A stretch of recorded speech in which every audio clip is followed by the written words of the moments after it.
আমরা এখন ঠিক কোন সময়টায় বাস করছি? 2025, তাই তো? 2025 মানে সেটা হচ্ছে এখন একবিংশ শতাব্দী। তো আমরা এখন খুব আধুনিক, অতি আধুনিক সময়ে বাস করছি না, একদম হাই টেকনোলজি, ভীষণভাবে একটা বিজ্ঞান মনোভাবনার একটা যুগে বাস করছি, এআই এর যুগে বাস করছি, মানে আর্টিফিশিয়াল ইন্টেলিজেন্ট, এত কিছু, প্রচুর পোশাক আশাকে আমাদের আধুনিকতা বেড়েছে, আমাদের অনেক রকমের আধুনিকতা বেড়েছে, সব ঠিক আছে, কিন্তু সত্যি করে বুকে হাত দিয়ে আমরা বলতে পারি কি যে আমাদের মধ্যে সত্যি আধুনিকতা সব দিক থেকে এসছে? মানে বর্ণ বৈষম্যতা, মানে কালো, মোটা, রোগা, ফর্সা, লম্বা, বেটে, এসব, এটা তো বর্ণ বৈষম্যর কথা বললাম। জাতিভেদ প্রথার মধ্যে হিন্দু, মুসলিম, শিখ, জৈন, এসব নিয়ে আমরা এখনো চলে কিন্তু ব্যাপারটা, না অনেকেই অস্বীকার করবে, আমিও খুব বলবো যে আমিও খুব ভালো, কিন্তু সত্যি কি তাই জানি না, কিন্তু মানে সন্দেহ আছে। তাহলে এখনো এত জাতিভেদ প্রথা নিয়ে এত ঝামেলা, যুদ্ধ, অশান্তি দেশে দেশে এখনো কেন লেগে চলেছে? যদি সত্যি ব্যাপারটা পুরোপুরি চলে যেত, মানে আধুনিকতার সাথে সাথে আমরা যদি সত্যি নিজেদেরকে সেরকম ভাবে উন্নত করতে পারতাম, আমাদের মানসিক বিকাশ কি হয়েছে? মানসিক দিক থেকে কি উন্নতির বিকাশ ঘটেছে? পোশাক আশাক তো খুব ভালো করি, টাকা পয়সা প্রচুর হচ্ছে, এখন আর্টিফিশিয়াল ইন্টেলিজেন্টের যুগ, ডিজিটাল প্ল্যাটফর্মের যুগ, অনেক উন্নতি, বাট মন মানসিকতা, সেটা বোধহয় এখনো আমরা পুরনো সমাজটাতেই পড়ে আছি, মানে ওই ঊনবিংশ শতক বা তারও আগের সেই সময়টাতেই আমরা এখনো পড়ে আছি। আমাদের মেন্টালিটি এখনো চেঞ্জ হয়নি, সত্যি কথা বলতে, কেউ স্বীকার করুক না করুক, এটা কোথাও সত্যি। কিন্তু মজার ব্যাপারটা হচ্ছে এই যে স্বামীজির মতন যারা মহাপুরুষ না, মহান আত্মা, এরা অ্যাকচুয়ালি অতি আধুনিক। এরা যেই যুগে যেই সময় জন্মগ্রহণ করুক না কেন, এরা সবসময়ের জন্য আধুনিক। মানে এরা ঊনবিংশ শতকের জন্মেও আধুনিক, এখন জন্মালে তো আরো আধুনিক হতো, বাট সেই জায়গাটা কিন্তু আমরা যেই যত আধুনিক যুগে জন্মাই, এর পরের আরো 100 বছর পরেও যদি জন্মাই, আমরা জানি না যে সেই জায়গাটা আমরা ধরতে পারবো কিনা, সেই মেন্টালিটিটা আমাদের আসবে কিনা। তো স্বামীজি সেই সময় দাঁড়িয়েও, মানে আমি ঊনবিংশ শতকের কথা বলছি, তার সময় দাঁড়িয়ে, মানে সেই সময় দাঁড়িয়েও কিন্তু স্বামীজির সামনে যদি কেউ এসে হিন্দু, মুসলিম, মুচি ম্যাথন নিয়ে কথা বলতো, বা ব্রাহ্মণ কি শূদ্র কায়স্থ এসব নিয়ে কথা বলতো, নিচু জাত উঁচু জাত, নানা রকম বিষয় নিয়ে কথা বলতো, তিনি কিন্তু রুখে দাঁড়াতেন, তিনি কিন্তু তার কঠোর প্রতিবাদটা করতেন। এরকম তো প্রচুর ভুরি ঘটনা স্বামীজির রয়েছে, তার মধ্যে আবার আজকে একটা ছোট্ট টুকরো নিয়ে চলে এলাম স্বামীজির জীবনের স্মরণীয় ঘটনায়। আশা করি তোমাদের ভালো লাগছে, ভালো লাগলেই আমাদের পথ আরো এগিয়ে চলবে। তো আজকে যে গল্পটা নিয়ে এসেছি সেটা হচ্ছে পরিব্রাজক জীবনে। তো স্বামীজি অনেক জায়গাতেই ভারতবর্ষের বা ভারতবর্ষের বাইরে ঘুরতে গেছেন, ভারতের বিভিন্ন তীর্থস্থানে তিনি ঘুরতে গেছেন, সেটা তো আমরা অনেক ঘটনাতেই জানি, শুনেছি, জেনেছি। তো তেমনি পরিব্রাজক স্বামীজি আবু পাহাড়ে এক মুসলমান উকিলের বাড়িতে এসে উঠেছেন। তো একদিন খেত্রী রাজের প্রাইভেট সেক্রেটারি জগমোহনলাল ওই উকিলের বাড়িতে এসে স্বামীজিকে দেখলেন। উনিও এসেছেন এই মুসলমান উকিলের বাড়িতে, তো সেখানে এসে স্বামীজিকে দেখলেন। স্বামীজি মানে গেরুয়া পোশাক পরে একজন সন্ন্যাসী। তো স্বামীজিকে দেখে তিনি প্রশ্ন করলেন, আপনি তো হিন্দু সাধু, আপনি মুসলমানের বাড়িতে আছেন কি করে? আর স্বামীজির তো এসব ধরনের কথা একদমই পছন্দ নয়, যেটা আমি আগেই শুরুতেই বললাম, যে জাত পাত ধর্মীয় ভেদাভেদের ইঙ্গিত মাত্র স্বামীজির কাছে অসহ্য ছিল। তিনি গর্জে উঠলেন, তিনি বললেন যে আপনি কি বলছেন? আমি তো সন্ন্যাসী, আমি আপনাদের সমস্ত সামাজিক বিধিনিষেধের ঊর্ধ্বে, আমি ভাঙ্গি ম্যাথরের সঙ্গে পর্যন্ত খেতে পারি। স্বামীজি বলছেন, ভগবান অপরাধ নেবেন সেই ভয় আমার নেই, কেননা এটা ভগবানের অনুমোদিত। শাস্ত্রের দিক থেকেও আমার কোনো ভয় নেই, কারণ এটা শাস্ত্রতেও অনুমোদিত। তবে হ্যাঁ, আপনাদের এবং আপনাদের সমাজের ভয় আছে বটে, কারণ আপনারা তো আর ওই ভগবান আর শাস্ত্রের ধার ধারেন না। আমি দেখি বিশ্ব প্রপঞ্চের সর্বত্র ব্রহ্ম প্রকাশিত আছেন, আমার দৃষ্টিতে উঁচু নিচু নেই। শিব শিব, স্বামীজির কথায় ও ভঙ্গিতে যেন বিদ্যুৎ বিচ্ছুরিত হচ্ছিল। জগমোহনলাল মুগ্ধ হলেন। তো এই ছিলেন আমাদের স্বামী বিবেকানন্দ। যতবার ওনার গল্প পড়বো, ঘটনা পড়বো, মনকে বারবার অনেক কিছু শেখাতে হবে, যে আমরা নামেই বলি যে আধুনিক সমাজে রয়েছি, আমাদের মানসিকতা খুব ডেভেলপ হচ্ছে, আমরা নামেই বলছি, কিন্তু আমাদের মধ্যে এখনো কিন্তু কোথাও কিছু বাকি রয়ে গেছে। একটা জিনিস দেখবে যে কিছু একটা জাতিভেদ প্রথা বা সমাজের কিছু মানে অন্ধ ধারণা, অন্ধ বিশ্বাস থেকে তৈরি হওয়া কিছু নিয়ম কানুন, যেগুলো সেই সময় থেকেই কেউ মানে ক্ষমতা বিত্তশালী যারা ছিল সেই সময় নিজেদেরকে খুব উচ্চ বর্ণের মনে করত, উচ্চ মান মর্যাদার তারা নিজেদেরকে মনে করত।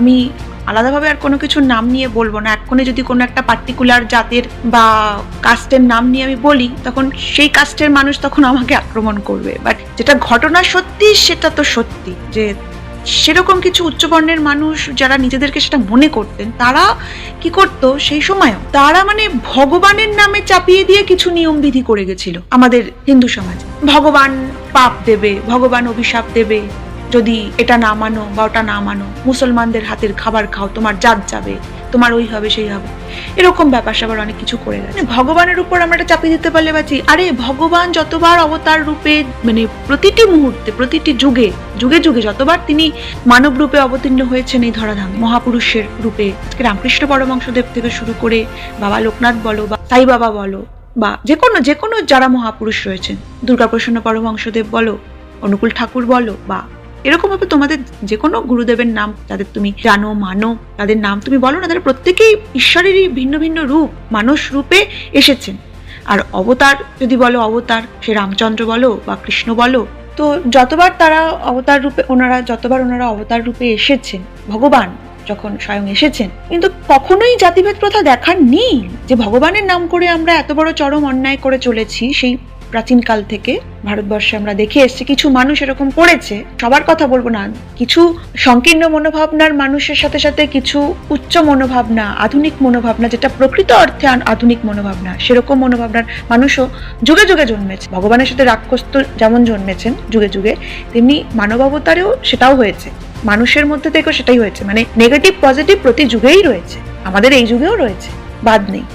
কিন্তু ভগবান ভগবান করে আমরা যে একটা দাগিয়ে দিচ্ছি বা চড়িয়ে দিই আমরা, যে ভগবানের আদেশ নির্দেশ নিয়ম হেনা তেনা, সেই ভগবান যখন অবতার রূপে এসেছেন, তিনি কিন্তু দেখা যাচ্ছে যে তিনি কিন্তু জাতিভেদ প্রথা মানেননি।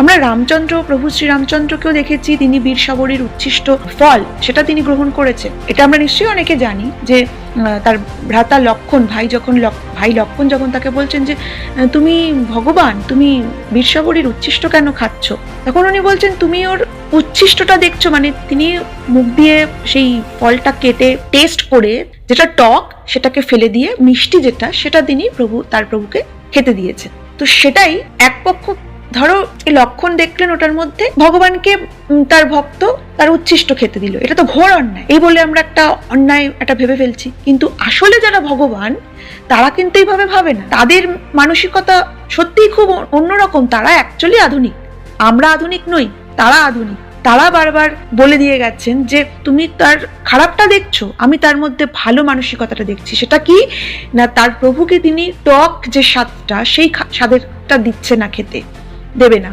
সেটাকে ফেলে দিয়ে সেটা উনি চেখে দেখলো। চেখে না দেখলে বুঝবে কি করে কোনটা টক আর কোনটা মিষ্টি? তো টকটাকে সরিয়ে দিয়ে মিষ্টি যেটা স্বাদের, সেটাই তার প্রভুর কাছে নিবেদন করলো। তো মেন্টালিটি, তুমি কিভাবে দিচ্ছ পুজো, কিভাবে না দিচ্ছ, সেটা ভগবান দেখছে না। কার হাত থেকে পুজো হচ্ছে কি না হচ্ছে, কোন জাত কি, দেখছে না ভগবান। ভগবান দেখছে তুমি কোন মানসিকতা থেকে তাকে পুজো দিচ্ছ, তাতে হৃদয় আছে কিনা, তাতে ভালোবাসা, প্রেম, ভক্তি আছে কিনা, শ্রদ্ধা আছে কিনা, সেটা আসলে দেখছে। কিন্তু আমাদের সমাজের কিছু সংকীর্ণ মনোভাবনার মানুষ যুগে যুগে তারাও তো এসেছেন। রামের সাথে যেমন রাবণ এসেছে, তেমনি যুগে যুগে কৃষ্ণের সাথে যেমন কংস এসেছে, তেমনি প্রতি যুগে যুগে আসছে এরকম একটা পজিটিভের সাথে একটা নেগেটিভ। তো তারা এসে তাদের মতন করে এরকম সংকীর্ণ মনোভাবনা চারিদিকে ছড়িয়ে দিয়ে গেছে। আর পজিটিভের থেকে নেগেটিভ তো বেশিই ছড়ায়, অ্যাজ ইউজুয়াল, এটা এখনো হচ্ছে। তো তারা এসে ভগবানের নামে বলে দিয়ে গেছে, কিন্তু আদতে ভগবানের কোথাও সেসব নেই। সেটার জন্যই স্বামীজি বলছেন যে আপনারা এত ভগবান, এত শাস্ত্রের কথা বলছেন, সেখানে কোথাও এসব নেই। সেখানে ভগবানের দ্বারাও এই জাতিভেদ প্রথা, জাতপাত, ধর্মের ভেদাভেদ নিয়ে সেখানেও কোথাও এসব কিছু লেখা নেই। মানে সেখানেও সব ধর্মর সমান মর্যাদা রয়েছে, সব জাতের সমান মর্যাদা রয়েছে, সেটা যেমন অনুমোদিত, তেমনি শাস্ত্রের দিক থেকে অনুমোদিত। শুধুমাত্র সমাজের কিছু সংকীর্ণ মনোভাবনার মানুষ, তারা এই ভেদাভেদগুলো যুগে যুগে সৃষ্টি করে চলেছে, যুগে যুগে। সেটাই স্বামীজি চোখের উপর আঙুল দিয়ে বারে বারে সেই সময় তিনি প্রতিবাদ করে বলেছেন। তাই জন্য এনাদেরকে আমাদের প্রতি মুহূর্তে জানতে হবে, পড়তে হবে এবং এনাদেরকে সম্মুখে রেখে, উচিত আদর্শ হিসেবে মাথায় রেখে আমাদের প্রতিটা মুহূর্তে প্রত্যেকটা পথ চলতে হবে। এনারা আমাদের সমাজের শিক্ষক। তারা আজকে হয়তো সশরীরে নেই, কিন্তু তাদের যে আদর্শ, ভাবনা চিন্তা, তাদের যে অনুপ্রেরণামূলক বাণী, সেগুলো আমাদের জন্য যে রেখে গেছেন, তাদের জীবনের ঘটনা দিয়ে, সেটাই আমাদের চলার জীবনের প্রতি মুহূর্তে পাথেয় হয়ে থাকবে। তো এই হলো আজকের ঘটনা।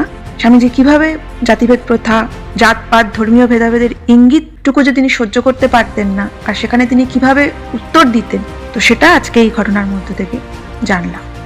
এরপর আবার আমরা পরের দিন ফিরে আসবো আবার কোনো নতুন ছোট গল্প নিয়ে, স্বামীজির জীবনের স্মরণীয় ঘটনার।